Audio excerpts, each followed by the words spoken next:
الحمدلله والصلاة والسلام على رسول الله. محترم ورونو غواړم تاسو سره موضوع شریکه کوم د ساينس د فلسفې او د الحاد یو مشترکه ربط د دې موضوع تاسو سره شریکول غواړم. محترم ورونو دا ساينس او فلسفه باید چې زه دا واضح کړم تاسو ته لږ غونتې. شاه ولی الله رحمه الله المسعود شاه اسماعیل شهید رحمه الله د هغه یو کتاب د عبقات د یو شیعه لیکلی د تحفة الاثنا عشریه په رد کې یو د عبقات کې شاه اسماعیل شهید رحمه الله د علم په دوه حصو باندې تقسیم کړی دی. یو علم بالقلب، علم بالوحي، یو علم بالحواس، یو علم بالعقل.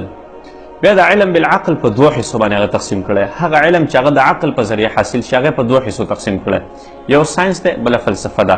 ساينس هغه علم ته ویلی چې هغه د عقلي تجرباتو په بنا باندې د عقل او د حواسو مشترکه تجرباتو په بنا باندې یو څه نتایج منځته راوړي، ساینسي. یو فلسفه. ګوره بیا په دې ساینس کې خپلې شعبې دي، فزیکس ده، کیمیا ده، بیولوژي ده. بیا په دې کې چې د په سوونو شعبې نور راځي، هر یو کې بیا خپلې شعبې دي منځ کې. بیا په دې کې میډیکل ته خبرې یو بل دا ټول ساینس کې راځي. فلسفه کې بیا موږ سره دوه شعبې دي. فلسفه هغه علم چې هغه یوازې د تصوراتو د عقل د تدبر په بنا باندې، تفکر په بنا باندې، سوچ په بنا باندې منځته راځي او د هغې مشاهداتي شکل نه وي. فرض که یو تفکر یا د یو عقلي نظریې مشاهداتي شکل جوړ شي هغه ساینسي کېږي، هغه ساینس ته وړي، هغې کې بیا فلسفه نه وي. محترم ورونو فلسفه په درې قسمه ده اصل کې.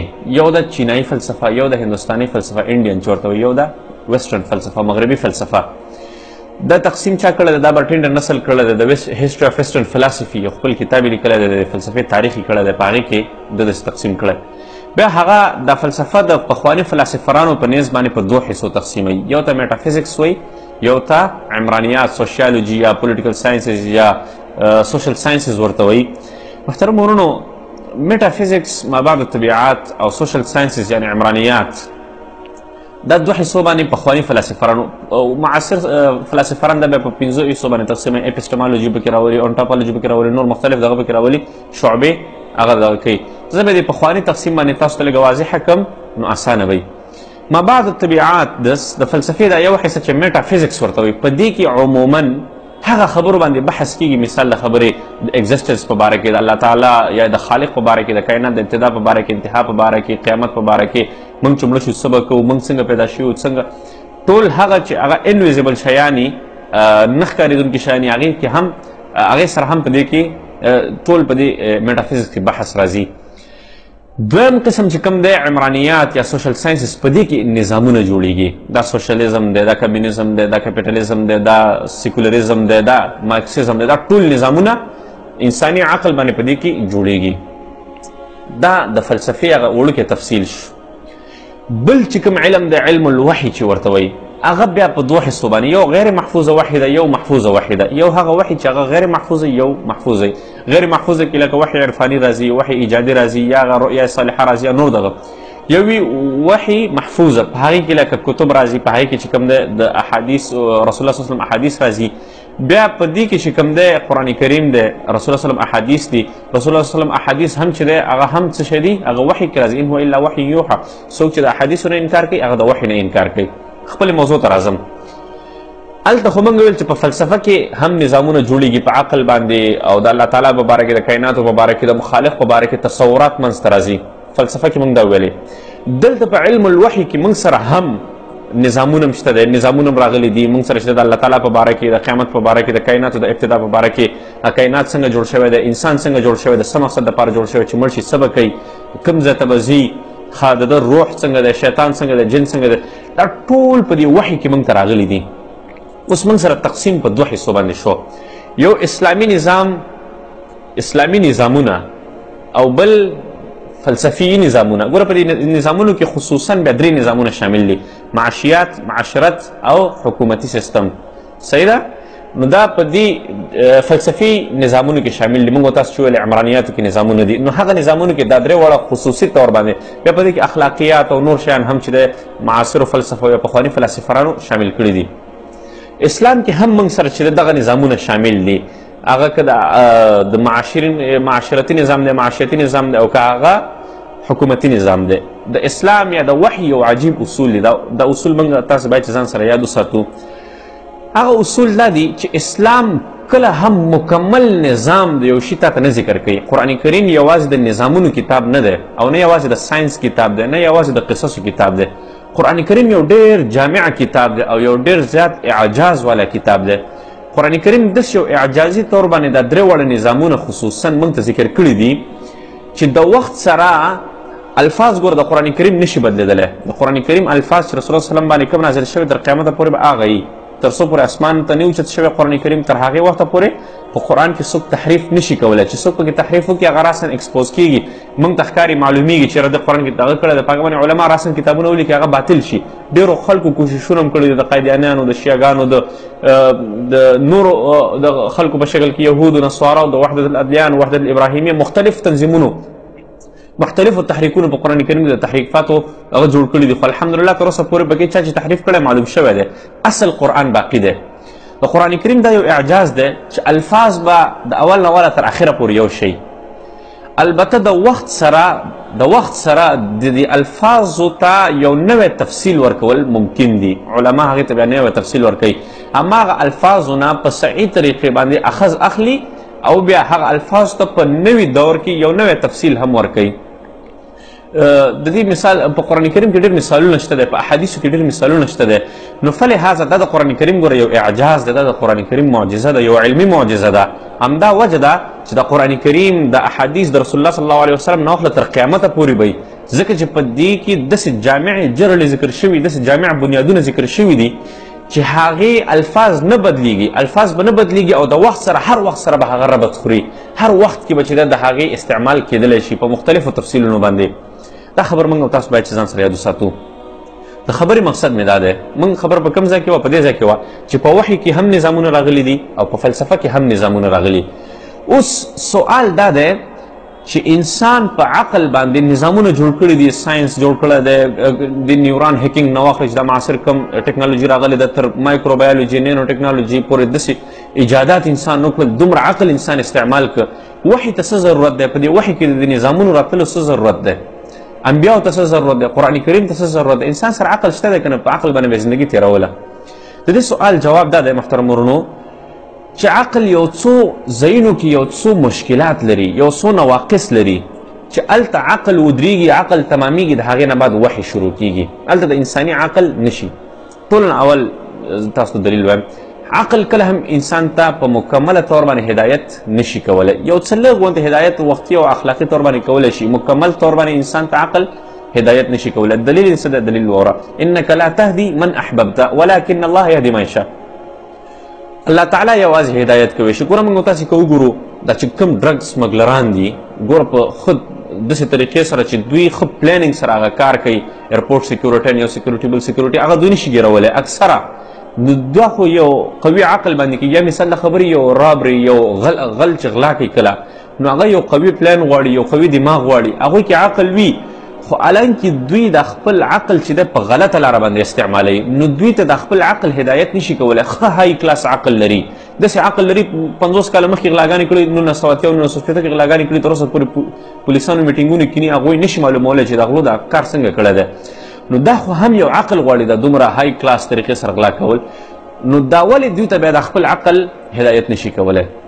دا سوال دی. نو چیرته چې عقل کوم ځای پورې عقل کار کوي هغلته صحیح ده، چې کوم ځای کې عقل کار نه کوي، لکه مثال د خبرې هدایت ورکولو کې عقل کار نشي کولی، هلته وحي راغلی ده. وحي انسان ته هدایت کولی شي. موږ تاسو ګورو چې څومره زموږ ستاسو په معاشره کې تقواداره انساني، ښه انساني، هغې کې به چې دی بد صفات کم وي، دا غلاګانې، زنا او شراب او دا هر څه دا به پکې قطعا نه وي، ډېر کم انداز سره که چېرته یو خطا نیمه وشي نو هغه د خپل وحي دته هدایت کړی رهي سر کړی. یو دلیل. دویم دلیل دا دی چې بعض حالتونه داسې دي چې هغې کې عقل کار نه کوي.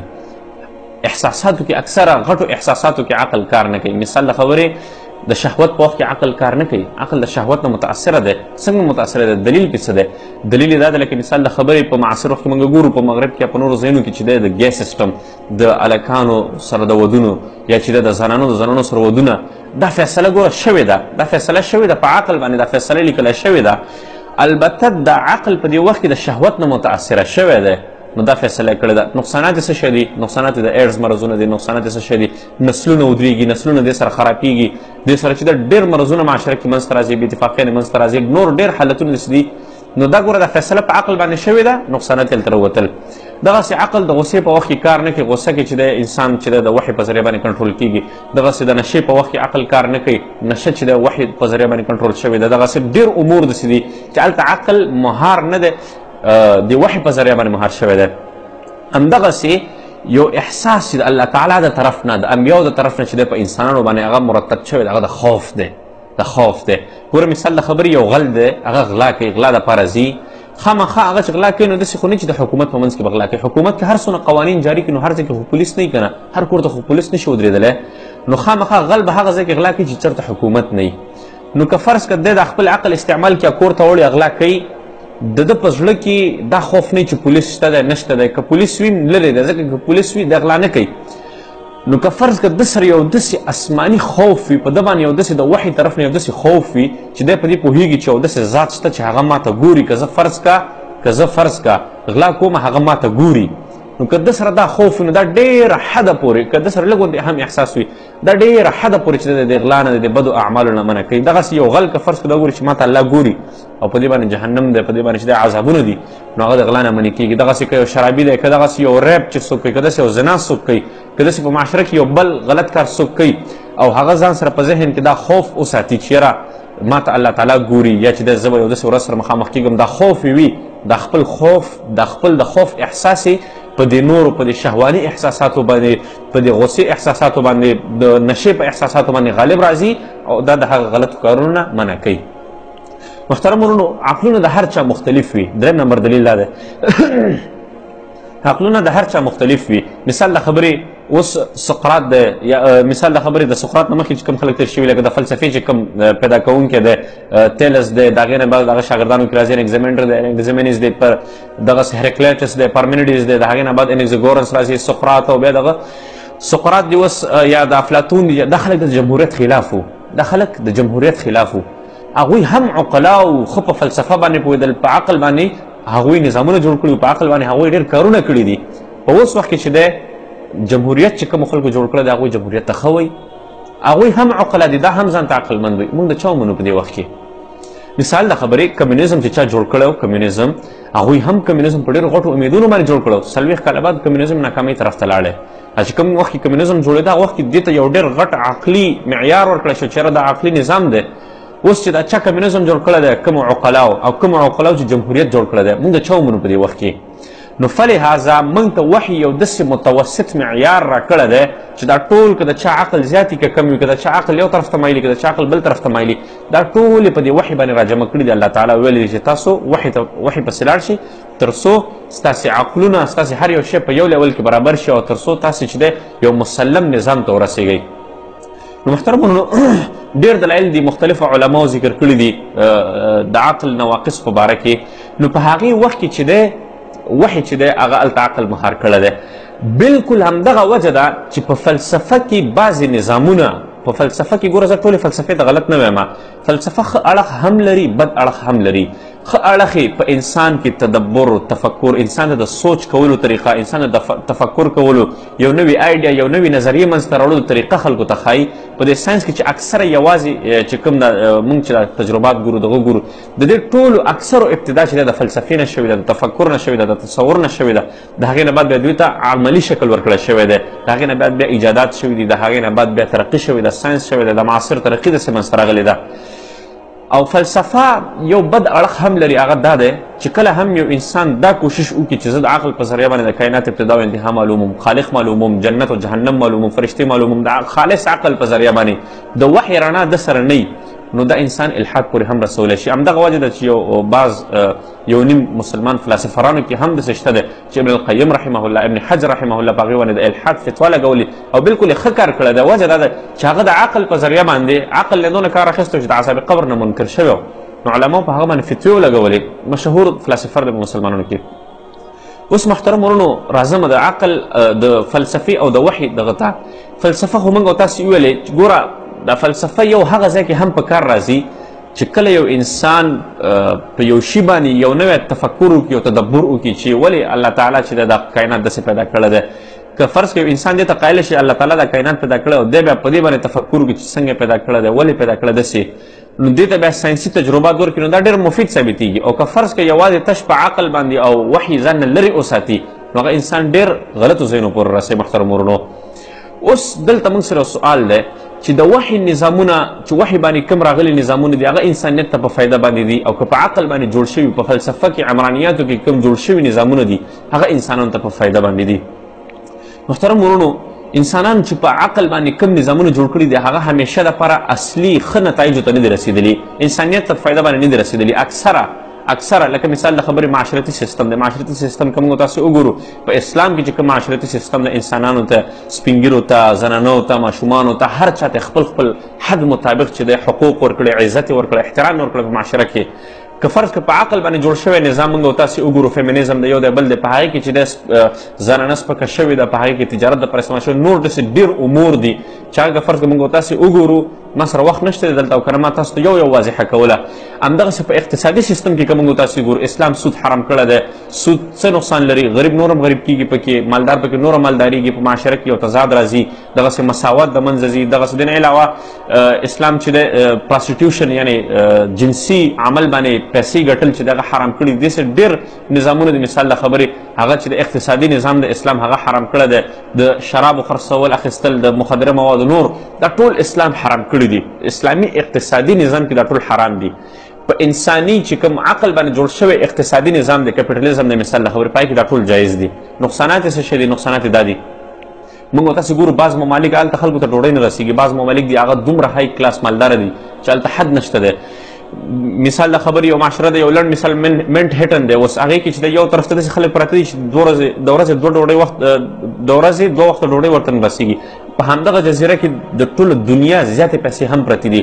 همدغسې پراسټیټیوشن یعنې د سیکس ورکرز یا د جنسي عمل لپاره پیسې ګټل په مغرب کې چې دی ابلو تحقیق راغلی دی چې 240 میلیونه زنانه یوازې د خپلې ډوډۍ پیدا کولو دپاره چې د خپل ځان استعمالوي. 240 میلیونه زنانه دا څومره یو غټه سپکه خبره ده. دا څومره د یو عزت نه غورځېدلې اخلاقي معیار نه غورځېدلې خبره ده. انساني عقل باندې دا نظام جوړ شوی دی. اوس هلته ورته جایز ویلی شوي، هلته ورته ښه دغه ویلی کېږي. نو زما د خبرې مقصد دا دی همدغسې حکومتي سیستم اسلام کې چې کوم حکومتي سیستم د عقلا علم والا پوهه خلک به د خلکو په دغه باندې هغه به منتخب کېږي. او د بل طرف ته چې کوم دی په عقل باندې جوړ شوی نظام چې کوم دی په هغې کې که یو اسپتال دی په هغې کې 60 ډاکټران دي، 40 پکې لیوني دي. نو په دې اسپتال باندې حق د لیوني جوړېږي چې هغه پکې ماهر ځکه چې په عقل باندې جوړ شوی نظام یو داسې نظام دی چې په هغې کې انسانان تلل کېږي نه، په هغې کې انسانان شمارلی کېږي او دا د دې غټ نقصان دی. داسې نور ډېر نقصانات دي پکې.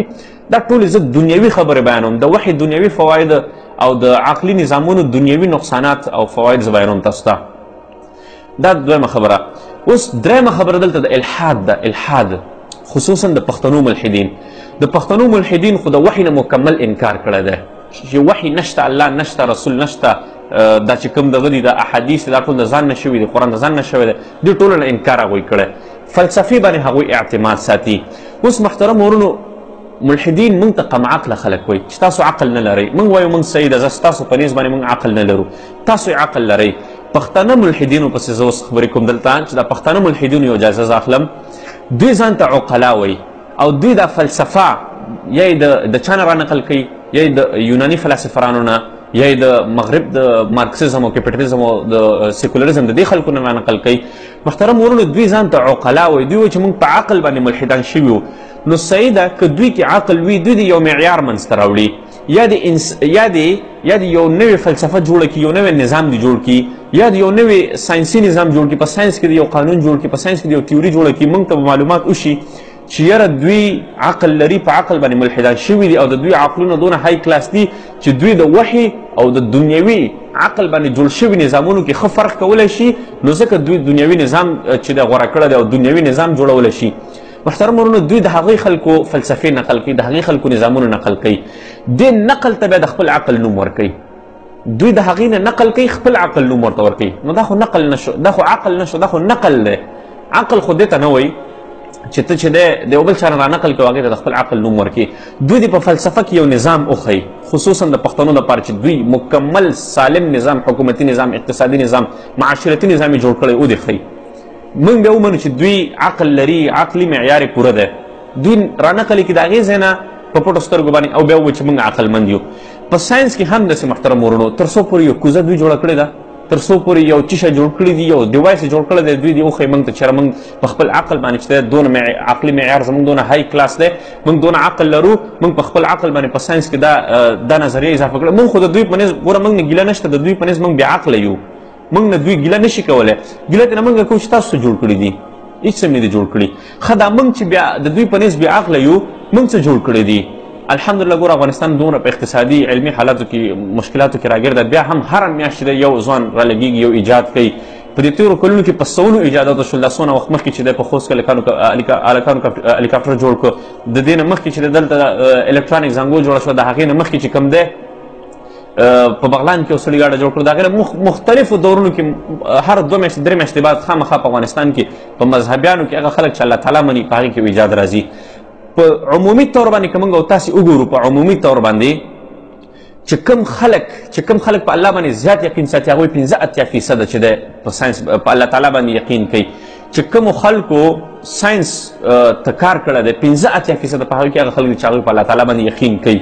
په هغې کې لکه مثال د خبرې نیوټن دی، هغه نیوټن په خپلو خبرو کې وایي زما د بابل او د تورات په الله باندې یقین دی. دغسې لویس پاسچر دی د مایکرو بایولوژي د دې ماهر چې کوم دی، ډینی کارټ د معاصرې فلسفې مشر دی، دغسې فرانسیس بیکن دی، دغسې ډېر دي، یعنې د کیلوین دی د ترموډاینمیکس مشر دی. نو چې ساینس ته چې چا خدمتونه کړي دي هغه ټولو په الله تعالی باندې یقین دی. یا 85% 10% په دې کې داسې دي چې په هغې کې اګناسټکس دي، هغه نه یقین ساتي او نه انکار کوي. لکه هغې کې سټیفن هاکینګ اوس موږ سره یو غټه څېره ده منځته راځي، دغسې ډېر دغه دي. دا درېیمه خبره شوه. اوس یو بله خبره زه تاسو ته وایم، دا ساینس ورځ تر ورځه زموږ دین طرف ته، قرآن کریم ته، احادیث طرف ته ورنږدې کېږي. ډېرې فیصلې د ساینس دي، په سوونو په زرهاو فیصلې داسې دي چې هغه د قرآن کریم سره متفقې شوي دي. قرآن کریم داسې یو ولاړ کتاب دی، یو نتایج ورکوونکی کتاب دی چې کوم ځای کې ساینس د قرآن نه لري، دا د ساینس مشکل دی. ساینس تجربات وکړي قرآن ته رانږدې شي، قرآن سره یو ځای شي، ټچ شي ورسره. قرآن کریم اعتراف وکړي چې بالکل قرآن کې چې دا خبره ذکر شوې ده دا بالکل واقعي خبره ده. د یو مثال د خبرې والارض بعد ذلك دحاها، ځمکې په باره کې جیوسفیریکل شیپ د ځمکې دی. نو د دې په باره کې ساینس ډېر کله ساینس یو تیوري پیش کړه، بله تیوري پیش کړه، یو نظریه بله نظریه، یو ساینسدان راشه بل ساینسدان راشه، اخره کې دې ته ورسېدل چې دا ځمکه چې کوم ده دا د پاسه نه او دغه نه لږه راښکته شوې چې ته شوې ده د شترمرغ اوسټریچ د هګۍ غوندې ده. ساینسدانان چې کله دې فیصلې ته ورسېدل چې قرآن کریم کې وکتل، قرآن کریم کې مخکې لیکلی شوي والارض بعد ذلك دحاها، دوی پوه شول چې قرآن کریم کې مخکې لیکلی شوي، موږ دې ته اوس ورسېدلو. یعنې دا زموږ په عقلونو کې خامي وه یا زموږ په تجرباتو کې خامي وه چې څونه تجربات د ساینس پوخته کېږي هماغونه قرآن سره نږدې کېږي. نو الحمدلله قرآن کریم چې څه شیونه ذکر کړي دي هغه ټول نتایج دي. که دې نتایجو پورې ساینس نشي وررسېدلی، دا د ساینس کمزورتیا ده. او انشاءالله العزیز ساینس ورځ تر ورځه خوشحاله شي تاسو. الحاد ښکته روان دی، الحاد ښکته روان دی، ځکه نه په عقل بنا دی، نه په فلسفه بنا دی، نه په ساینس بنا دی، هسې یو ځان نه خبرې دي. او ملحدین دې حده پورې رسېدلي دي الحمدلله، عالمي ملحدین خصوصا چې دوی دلایل نور نشي ویلی، یوازې کنځلو ته، سپکاوي ته او دغسې بې احترامي ته خبره اړولې ده. دوی سره نور دلایل ملایل نشته دی، ځکه چې دلایل ورځ تر ورځه قرآن کریم ته، وحي ته، احادیثو ته نږدې کېږي. دا زما اخرنی خبره ده. محترم ورونو، د اسلام چې ضعف کې اوس دی، اوس وخت کې چې د اسلام د کوم د ضعف په حالت کې دی، دا داسې نه ده چې اسلام یو غیر حقاني دین دی، بلکې اسلام په حقانیت باندې ولاړ دین دی. البته اسلام په دې وخت کې دشمنان لري، نظریاتي، مالي، جانبي، موږ تاسو ته معلومه ده. نو فلهذا رسول الله صلی الله علیه وسلم احادیث نه هم معلومیږي چې څنګه بدا الاسلام غریبه، چې څنګه اسلام شروع شوی دی د غربت په حالت کې، همدغسې به د غربت په حالت کې هم اسلام اختتام ته رسیږي. خو البته اسلام به تر اخره پورې په حقانیت باندې ولاړ دین وي، تر څو پورې چې په موږ کې وحي، تر څو پورې چې په موږ کې اصلي اسلام وي، هغې وخته پورې د اسلام په حقانیت باندې ولاړ دین وي. انشاءالله العزیز قیامته پورې به دا وي. ډېر به کمزوری شي، ډېرو طرفونو نه، ډېر جهتونو نه به کمزوری شي. د حجاب په خلاف، د یو شي خلاف، بل شي خلاف به ډېر تحریکونه، ډېر خلک به جدوجهد وکړي. البته دا د اسلام په نقص باندې، دا د اسلام په کمزورتیا باندې، دا د اسلام په غیر حقانیت باندې دلالت نه کوي، بلکې دا د اسلام په حقانیت او هغه حدیث باندې دلالت کوي چې کوم رسول الله صلی الله علیه وسلم 1400 کاله مخکې ویلی و، هغه به چې د یو معجزاتي طور باندې به انشاءالله په دې امت کې ثابتېږي. محترم ورونو، اسلام یو حقانیت باندې راغلی دین دی. اسلام داسې نه ده چې 14-15 کسان راغلي دي او راپاڅېدلي او دا تحریک دنیا ته وړاندې کړی ده. الحمدلله په سوونو ډاکټران، په سوونو، په زرهاو ساینسدانان اسلام ته راوښتي دي د عقل په بنا باندې. دا ټوله دنیا دا ټکنالوژي چې کومه ده په دې کې 90% چې د مذهبیانو جوړه کړې، دا ټول قمقل شول. او دا ملحدین ناست دي و اته خبري ایجنسیان والا ځان سره اډ کړي دي د هغې تبصرې راواخلي خلکو ته وچ خلکو ته تبصرې وړاندې کړي لیکنې کې او بس موږ ځان ته فلسفران وایو او ځان ته فلسفران وایي علمیت خو موږ ته معلوم دی د ترموډاینمیکس نوم اوري او د ویکیپیډیا نه چې دی را سرچ کړي د هغې نه چې دی پښتو ته ترجمه کړي او اخر کې ورسره لنډ غونتې ولیکي زما استاد هم په دې کې بند راغلی موږ ته چې دی نه تېر شي محترم ورونو موږ ته علمیت هم معلوم دی که علم یې ورسره وړاندې کړي موږ ته دې وښیي یو معیار دې وښیي چې ما په خپل علم باندې دا شی ایجاد کړه ما په خپل علم باندې دا نظام منځته راوړه ما په خپل علم باندې داسې یو کارنامه وکړله کارنامه مرنامه ایجاد هېڅ هم نشته دی تر اوسه پورې هېڅ هم نه دي ایجاد کړي او صرف خبرې دي یوازې محترم ورونو زما د ملحدینو سره څه ذاتي تعصب نشته دی البته بعضې خبرې په عقل نقل باندې ولاړي او بعضې خبرې د عقل نقل نه خلاف وي نو فلهذا د دې د وجې نه چې دی زمونږ د ملحدینو سره نن سبا چې دا کم واسطه راغلې ده نو هغه د دغه وجوهاتو په بنا باندې ده که فرض که ته عقلي دلایل ووایې موږ به در سره ووایو که علمي دلایل وویل در سره به ووایو نو چې اوس عقلي او علمي دلایل تاسو سره نشته نو موږ به څه ووایو محترم ورونو که ما نه زما په خبرو کې کوم غلطي شوي کوم علمي رانه شوي زه په خپلو خبرو کې بخښنه غواړم معافي غواړم د تاسو نه د ملحدین نه او زه اخره کې تاسو ته دا ویل غواړم چې موږ او تاسې چې کوم په کوم صورتحال کې یو زموږ او ستاسې کار مقابله کول دی که فرض که ملحدین نه ختمیږي د هغوی خپل کار دی د الله تعالی کار دی چې هغه به فتح راولي انشاءالله او زموږ او ستاسې کار مقابله کول دی جدوجهد کول دی د الله تعالی په لار کې واخر دعوانا ان الحمد